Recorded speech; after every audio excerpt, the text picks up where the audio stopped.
بسم اللہ الرحمن الرحیم، اللہم صلی علی محمد وآل محمد وعجل فرجہم وفرجنا بہم۔ مناجات راجین، امیدواروں کی مناجات۔ خدا کے نام سے شروع جو بڑا مہربان نہایت رحم والا ہے۔ اے وہ کہ جب بندہ اس سے مانگے تو اسے دیتا ہے، اور جب وہ کسی چیز کی امید رکھے تو اس کی آرزو پوری کرتا ہے۔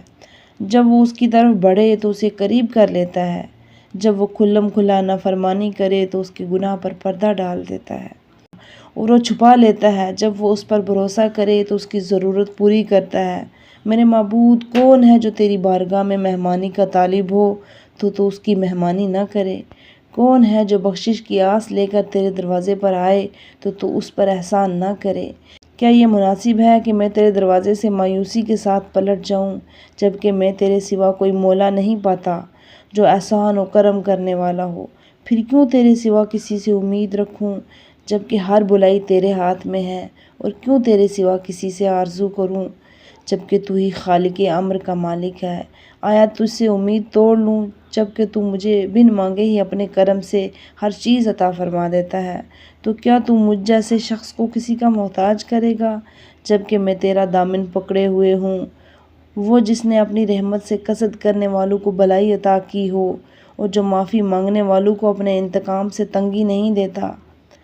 کیسے تجھ سے غافل رہ سکتا ہوں جبکہ تو میرا نگہبان ہے؟ اے معبود، میں نے اپنے ہاتھوں سے تیرے دامن کرم کو پکڑ لیا ہوا ہے اور تیری عطاؤں کی آرزو کیے ہوئے ہوں، پس مجھے اپنی توحید کے سچے پرستاروں میں شامل کر لے اور مجھے اپنے چنے ہوئے بندوں میں سے قرار دے۔ اے وہ کہ ہر باغ کرانے والا جس کی پناہ لیتا ہے اور ہر سائل جسے امید رکھتا ہے، اے بہترین امید بر لانے والے، اے بہترین پکارے جانے والے، اور وہ آرزو مند کو مایوس نہیں کرتا۔ اے وہ جس کا دروازہ پکارنے والے کے لیے کھلا ہے اور امیدوار کے لیے پردہ اٹھا ہوا ہے۔